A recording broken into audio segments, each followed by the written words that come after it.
बोले तो आप लोगों को पूरे मैट्रिक में पूछे गए प्रश्न को बारी बारी से हल करूंगा। तो उसी के तहत आज मैथ 2011 बोर्ड एग्जाम में पूछे गए प्रश्न को हल करेंगे। तो आप लोग आइए हमारे साथ चले और सीखे। पहला प्रश्न कहता है निम्न में कौन परिमेय संख्या है। यानी 4 ऑप्शन है, इनमें से चुनना है कि कौन परिमेय संख्या है। तो परिमेय संख्या के बता दें आपको कि जिसको P बटे Q के रूप में लिख सकते हैं वह परिमेय है। जहां P और Q पूर्णांक है, यानी P और Q पूर्णांक होना चाहिए, लेकिन Q बराबर नहीं 0। यानी कहने का मतलब जैसे 2 हुआ यह परिमेय होगा क्योंकि 1/2 मान लेंगे। 2/3 है, ये भी परिमेय है क्योंकि बटा में है। तो आपको इसमें देखना है कौन परिमेय है। लेकिन उससे पहले एक बात जानना ही आपको बताते हैं कि रूट में जो भी संख्या हो जो पूर्ण वर्ग नहीं होता है वो अपरिमेय होता है। जैसे √2 अपरिमेय, √3 अपरिमेय, √4। तो यह पूर्ण वर्ग है, यह 2 का वर्ग है, इसीलिए यह अपरिमेय नहीं होगा। तो जो संख्याएं पूर्ण वर्ग हो वह अपरिमेय होता है। और एक पाई, यह अपरिमेय है। यानी तो अब जानिए कि अपरिमेय के साथ जोड़ और घटाओ, गुना, भाग सभी अपरिमेय होते हैं। जैसे देखिए √2 अपरिमेय है, इसमें 2 जोड़ दिए तो यह अपरिमेय रहेगा। √3 अपरिमेय है, -2 कर दिए तो यह अपरिमेय रहेगा। √5 इसमें 3 से गुना कर दिए तो यह अपरिमेय रहेगा। चाहे √5/2 अपरिमेय। यानी अपरिमेय संख्या के साथ जोड़, घटाओ, गुना, भाग अपरिमेय होगा। ठीक उसी प्रकार से पाई अपरिमेय है तो पाई +2 अपरिमेय होगा। पाई -3 अपरिमेय होगा। पाई/2 अपरिमेय होगा। पाई 3 पाई अपरिमेय होगा। तो आप समझ गए होंगे इसमें कि कौन परिमेय और कौन अपरिमेय। फिर भी आइए √3 क्या होगा, अपरिमेय, क्योंकि पूर्ण वर्ग नहीं है यह। अब यार भी 2 √2 बटे √2, तो √2 से √2 कट जाएगा तो क्या बचेगा 2, यानी यह परिमेय है। जो हमें निकालना था वो है बी आंसर। आइए सी को देख लेते हैं। 4 + √5 तो अपरिमेय। √6 अपरिमेय।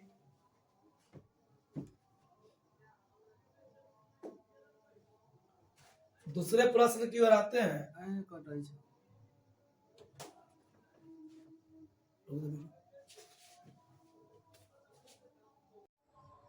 अब देखिए आते दूसरे प्रश्न की ओर।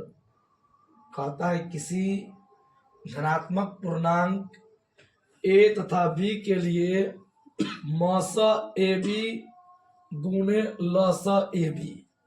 जैसे हम लोग पढ़ के आए हैं मस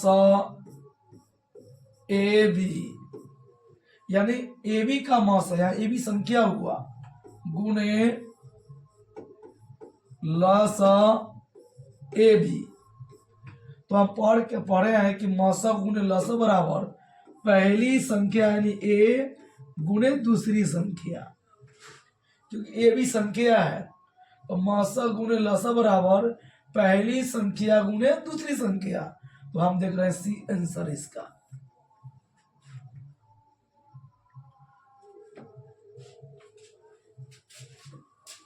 तीसरा प्रश्न है कि घात 1 वाले बहुपद कहलाते हैं।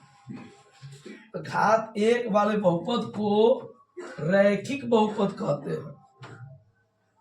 घात एक वाले बहुपद को रैखिक बहुपद, जैसे 2x + 5, इसका घात एक है, यह रैखिक बहुपद हुआ। इसका व्यापक रूप होता है ax + b। यहाँ तो आंसर हो जाएगा 80। आइए, दो घात वाले बहुपद, जिसका दो घात हो उसको द्विघात कहेंगे, जिसका तीन घात हो उसको त्रिघात कहेंगे। एक घात वाले को रैखिक बहुपद कहते हैं। फोर्थ है त्रिघात बहुपद का व्यापक रूप।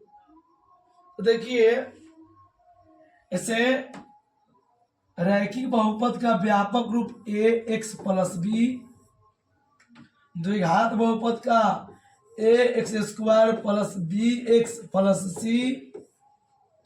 त्रिघात का होता है ax³ + bx²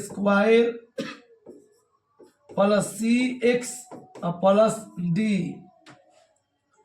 चतुर्थ घात का होता है ax4 bx³ cx² dx + e। यानी कहने का मतलब, आप यहाँ देखिएगा कि ax पावर यहाँ एक है, दो तो द्विघात, तीन तो त्रिघात, तो तीन के बाद दो है, फिर एक है, 0 है, यानी हमें कहा त्रिघात बहुपद का, तो यहाँ c, यानी इसका आंसर हो जाएगा c। अब एक बात और जान रही, रैखिक बहुपद का शून्यांक 1 होता है, द्विघात का शून्यांक 2 होता है, त्रिघात का शून्यांक 3 होता है, और चतुर्थ घात का 4। यानी किसी बहुपद का जितने घात होंगे उतना ही शून्यांक होगा। फोर्थ है कि यदि साइन a = 3/4 हो तो cos a का मान, जैसे देखिए, तो हम लोग पढ़ के आए हैं कि cos a = √1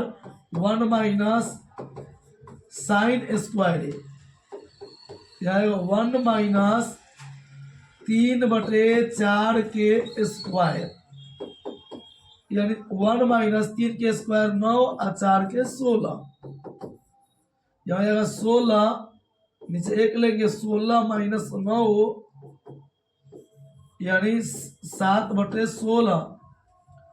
तो देख रहे हैं कि √7 7 आएगा, 16 हो गया 4, यानी आंसर होगा डे। एक और तरीका निकालने का है कि साइन a = 3/4, यानी p/h, यानी p = 3 और h = 4, तो b = √h² - p², h 4 के स्क्वायर - 3 के स्क्वायर, 4 के स्क्वायर 16 और 9 3 के √7। अब होता है cos a = b/h, तो b का मान √7 और h का मान 4, इसका आंसर हो जाएगा डी। तो आप दोनों में से जैसे भी निकाल सकते हैं। छठा प्रश्न है, tan a बराबर होगा, tan a बराबर होगा, तो देखिए cot 90 - a, तो होता है tan a, यह आएगा tan a, cosec यानी sec a, sec तो cosec a, और cos तो sin a, यह फॉर्मूला होता है। तो आप देख रहे हैं कि cot 90 - a बराबर tan है, हमें क्या पूछा है, tan a बराबर, इसीलिए आंसर होगा a।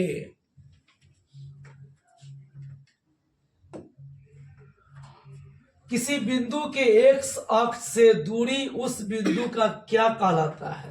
देखिए, जैसे हम पढ़े हैं यह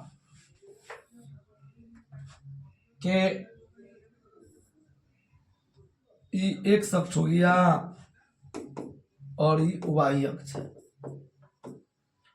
तो x किसी बिंदु की x अक्ष से दूरी, जैसे मान जाए यहाँ कोई बिंदु है तो x अक्ष दूरी है ना होगा।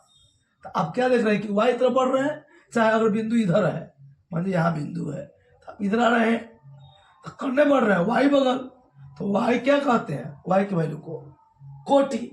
तो x अक्ष से दूरी को कहेंगे कोटि, क्योंकि जो मेरा मान लीजिए यहाँ पॉइंट है ए, तो x अक्ष से ही नहीं बढ़ेंगे ना, तो किधर y बगल जा रहे हैं, तो y के मान को क्या कहते हैं, कोटि, इसीलिए हो जाएगा कोटि। x अक्ष से दूरी को कोटि कहते हैं, लेकिन x जैसे काम को भुज कहते हैं। जब इस पर वैल्यू पूछे तब, यानी का भुज, तो भुज होता है x अक्ष के निर्देशांक को भुज कहते हैं। अक्ष इसको बोलते हैं अक्ष, जैसे ये हुआ अक्ष, ये हुआ अक्ष। आलेख तो ग्राफ को आलेख कहते हैं।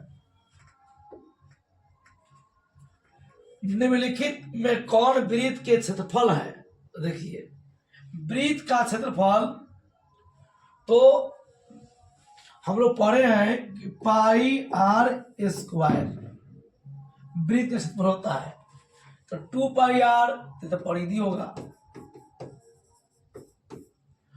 4 पाई आर स्क्वायर यह गोले के वक्र संपूर्ण पृष्ठ है,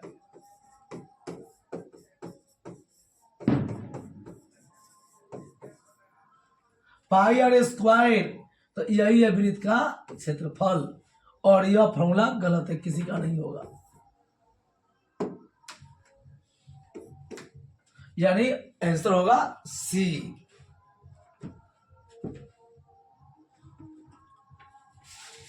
संचयी परम्परता का वक्र कहलाता है। देखिए जब आप ग्राफ पढ़े होंगे तो संचयी परम्परता का वक्र होता है, इस प्रकार चलेगा, जिसको कहते हैं तोरण। संचयी परम्परता पर क्या कहते हैं, तोरण, यानी आंसर हो जाएगा ए। संचयी परम्परता के वक्र को तोरण कहते हैं। आयत चित्र ही होता है, जैसे यह हुआ, यह हुआ, यह आयत चित्र। दंड आलेख इसी पर इस प्रकार चलेगा, दंड आलेख होगा।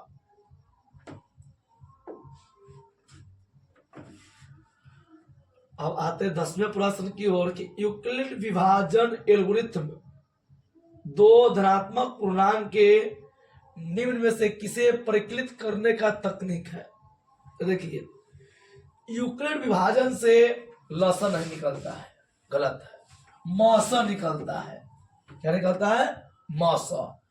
तो हमें आंसर मिल गया था कि नहीं पढ़ेंगे, यूक्लिड विभाजन से निकलता है मौसा। इस तरह से फिर हम मिलते हैं अगले क्लास में।